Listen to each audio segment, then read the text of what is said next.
बिस्मिल्लाहिर्रहमानिर्रहीम। Video lecture के हवाले से first year commerce lecture number 21 economics macro economics section 2 चल रहा है और चैप्टर 12 नेशनल इनकम कौमी आमदनी। 5 कॉन्सेप्ट्स हमने जो है पिछले लेक्चर में किए हैं। ये छठा कॉन्सेप्ट डिस्पोजेबल पर्सनल इनकम, काबिले जो है वो इस्तेमाल कौमी आमदनी, काबिल तसर्रुफ शख्स सी आमदनी, खर्च करने वाली। जितनी भी नेशनल इनकम थी वो डिस्ट्रीब्यूट की गई जो है वो पर्सनली, लेकिन उसमें से कुछ चीज़ें काटने के बाद जो है वो पर्सनल इनकम रिसीव हुई।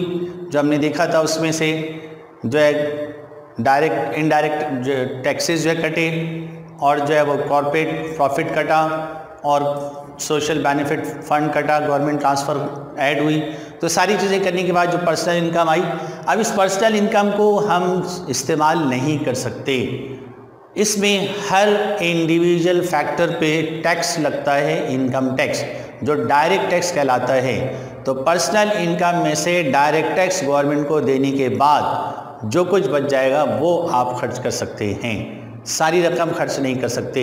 इसलिए उसको काटने के बाद जो बचेगा वो डिस्पोजेबल पर्सनल इनकम, काबिल शख्स तसर्रुफ यानी काबिल खर्च आमदनी।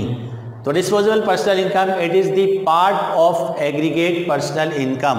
वो जो मजमूई पर्सनल इनकम थी उसका एक हिस्सा है, सारा नहीं, इंटायर नहीं, एक हिस्सा which can use by the people, जो आवाम इस्तेमाल कर सकते हैं। तो उसको कैलकुलेट करने का formula DPI disposable personal income is equal to बराबर है पर्सनल इनकम ज़ाती आमदनी minus direct taxes, direct taxes में से माइनस किया जाएगा। अब ये नेट नेशनल प्रोडक्ट, खालिस कौमी आमदनी, नेट नेशनल प्रोडक्ट खालिस कौमी आमदनी, ये क्या है? जो हमने GNP निकाला था, GNP क्या था? GDP plus income from abroad. ये हमारा जो है वो GNP जो है GDP आया, GNP आया। GNP में से अलाउंस फॉर डेप्रिसिएशन माइनस कर दें। GDP डोमेस्टिक प्रोडक्ट, दाखिली पैदावार, बाहर काम करने वाले पाकिस्तानी इनकम कमा के भेज रहे हैं वो भी प्लस कर ली, तो वो GNP आ गई। अब GNP को हासिल करने के लिए जो अलाउंसेस फॉर डेप्रिसिएशन यूज़ किया गया उसको माइनस कर लें तो NNP नेट नेशनल प्रोडक्ट हो गई। तो GDP, तो एक फार्मूला तो ये हो गया GNP इज इक्वल यानी NNP निकालने का, GNP minus allowance for depreciation NNP। एक फार्मूला ये GDP plus income from abroad minus allowance for depreciation is equal to NNP। तो ये हमारे 7 कॉन्सेप्ट पूरे हो गए। अब ये अगला सवाल है, list the method of measuring national income. कौमी आमदनी की पैमाइश करने के मुख्तलिफ तरीके क्या क्या हैं? नेशनल इनकम को कैलकुलेट करने के methods. There are 3 methods of measuring national income. National income calculate करने के 3 मेथड हैं। नंबर 1 प्रोडक्शन अप्रोच, पैदावार का तरीका। Number 2 sum of income approach, मजमूई आमदनी का तरीका। और नंबर 3 एक्सपेंडिचर अप्रोच। अब इनमें से कोई सा भी तरीका इख्तियार किया जाए, हर एक से कौमी आमदनी यकसा आएगी। तो 3 मेथड में से कोई एक मेथड एडॉप्ट किया जाएगा, तीनों नहीं। लेकिन कौन सा मेथड आपको एग्ज़ाम में मांगा जाता है इसका हमें पता नहीं, इसलिए हमें तीनों मेथड्स पढ़ने होंगे 1 बाय 1। तो पहले जो है वो प्रोडक्शन अप्रोच। प्रोडक्शन अप्रोच में जो हमने गुज़िश्ता कॉन्सेप्ट पढ़े हैं वो सारे कॉन्सेप्ट इसमें हमारे सामने आ जाएंगे नेशनल इनकम तक। पर्सनल इनकम और डिस्पोजेबल पर्सनल इनकम वो नहीं, उसको छोड़ के पर्सनल इनकम से पहले नेशनल इनकम तक जितने कॉन्सेप्ट पढ़े हैं वो भी इसमें आ जाएंगे। तो सबसे पहले जो हमने पढ़ा था GDP, मुल्क के अंदर बाहर नहीं, जितने भी फैक्टर्स ऑफ प्रोडक्शन को रिसोर्स फैक्टर प्रोडक्शन को हम यूज़ कर रहे हैं, जो मुल्क में रिसोर्सेज हैं उस पर, उसमें 4 शोबे agriculture production, mineral production, industrial production and services all types, इन सब को प्लस करके हमारी GDP ग्रॉस डोमेस्टिक प्रोडक्ट आती है। तो ये एक फार्मूला हमारा जो हमने पिछला किया था वो सामने आगे रिवाइज हो रहा है। अब एग्रीकल्चर प्रोडक्शन, अगर हम फर्ज करें कि हमारी एग्रीकल्चर प्रोडक्शन जो है वो 20 $30,000 है, वो फ़र्ज़ कर रहे हैं हम। मिनरल प्रोडक्शन जो है वो $30,000 है, और इंडस्ट्रियल प्रोडक्शन जो है वो हमारी $50,000 है।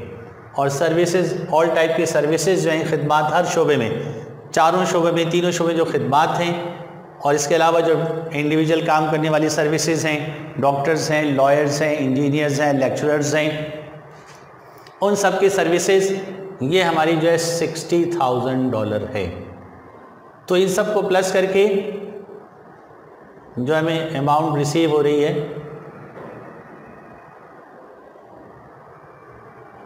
$210,000, ये हमारी जीडीपी हो गई। तो अब जीएनपी निकालने के लिए जो बाहर काम कर रहे हैं उनकी भी हमें प्रोडक्शन ऐड करनी है। तो वो प्रोडक्शन ऐड करके वो जो इनकम अब्रोड हमारी आ रही है वो अगर हमारी $40,000 है या $1,40,000, तो ये हमारी $3,50,000 जो है ये हमारी एनएनपी हो गई, नेट जीएनपी, ये हमारी ग्रॉस नेशनल प्रोडक्ट हो गई। इसको रिसीव करने के लिए जो हमारी जो है वो 10,000 का या 20,000 का हमारा डेप्रिसिएशन लगता है। मशीनें इस्तेमाल होती हैं, उसको माइनस करके हमारा जो ये एनएनपी आ गया 3,30,000 एनएनपी, ये एनएनपी नेट नेशनल प्रोडक्ट। तो जीएनपी में से डेप्रिसिएशन माइनस किया, एनएनपी वहाँ लिखा हुआ भी है। फिर गवर्नमेंट हमें कुछ सब्सिडीज़ दे रही है। अगर गवर्नमेंट ने हमें $10,000 की सब्सिडीज़ दी हैं और इसमें टैक्स कट गया, इसमें जो है वो 20,000 का टैक्स कट गया, गवर्नमेंट ने टैक्स काट लिया, तो ये 220 हाँ ठीक है 320 ये हमारी जो है वो इनडायरेक्ट, ये हमारी इसमें जो है वो सब्सिडीज़ ऐड हो गई, इनडायरेक्ट टैक्स लेस हो गया, और X plus M import plus export ये हमारी जो है अगर 20,000 माइनस है तो ये हमारी 3 लाख की जो है नेशनल इनकम आ गई, $3,00,000। स्टूडेंट फिर देख लें, ये 4 शोबों से जो प्रोडक्शन है, ये तो जीडीपी ग्रॉस डोमेस्टिक प्रोडक्ट आ गई, इनकम फ्रॉम एब्रोड बाहर काम करने वाले हमारे पाकिस्तानी, वहाँ से जो इनकम आई 140, इसमें ऐड कर ली जीएनपी ग्रॉस नेशनल प्रोडक्ट। इसको रिसीव करने के लिए मशीनें इस्तेमाल की गई, उसका डेप्रिसिएशन माइनस किया एनएनपी, फिर इसमें गवर्नमेंट ने सब्सिडीज़ दी, वो ऐड हो गई 340 हो गया। इसमें से इनडायरेक्ट टैक्सेस माइनस हुआ, एक्सपोर्ट और माइनस इंपोर्ट, अगर हमारी इंपोर्ट ज़्यादा हैं तो ये माइनस होगा, अगर एक्सपोर्ट ज़्यादा हैं तो प्लस होगा। इनको माइनस करके अब ये हमारी रिमेनिंग $3,00,000 है, ये हमारी जो है वो नेशनल इनकम है। ये तो हमारा जो है वो एक मेथड हो गया, प्रोडक्शन मेथड। अब इसमें प्रिकॉशंस हैं, इसको कैलकुलेट करने के लिए ये 5 प्रिकॉशंस हैं। नंबर 1, अवॉइड डबल काउंटिंग, लाजमी डबल काउंटिंग से अवॉइड करना है, बचना है, यानी एक चीज़ को डबल काउंट ना हो जाए। मिसाल के तौर पे जो है वो हम बकरा ईद पे जो है वो, या कसाई जो है इसने बकरा काटा, गोश्त अलग खाल अलग बिकी, वो शामिल कर लिया। फिर जो है जूते बने वो शामिल, चमड़ा बिका, जूते बने वो शामिल कर लिया, कई टाइम शामिल हो गया। या तो फाइनल जूते शामिल किए जाएँ या फिर आने वाली प्रोसेसिंग कॉस्ट शामिल की जाए, तो डबल काउंटिंग से अवॉइड करना है।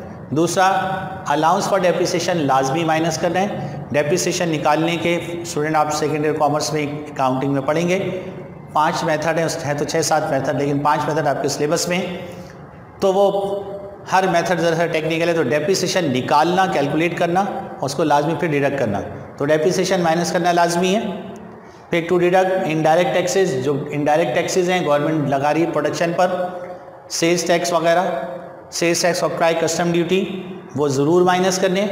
सब्सिडीज़ गवर्नमेंट ऐड कुछ इयानतें दे रही हैं तो वो लाजमी ऐड करना है, और हॉबीज़ जो हैं वो शामिल नहीं करने। यानी कुछ लोग मशगले के तौर पे खेलते हैं क्रिकेट, तो उनकी जो इनकम है वो शामिल नहीं होगी, लेकिन जो प्रोफेशनल खेलने वाले हैं क्रिकेट वो शामिल होगी। कुछ लोग फोटोग्राफी कर रहे हैं शौकिया, तो वो शामिल नहीं होगी, लेकिन कुछ लोगों का काम ही जो है वो अपने घर का गुजारे इस पर है, फोटोग्राफी पर, तो वो शामिल होगी। तो ये प्रिकॉशंस हैं। तो स्टूडेंट ये हमारा एक मेथड जो है वो मुकम्मल हुआ। बाकी इंशाल्लाह अगले लेक्चर में। अस्सलामु अलैकुम।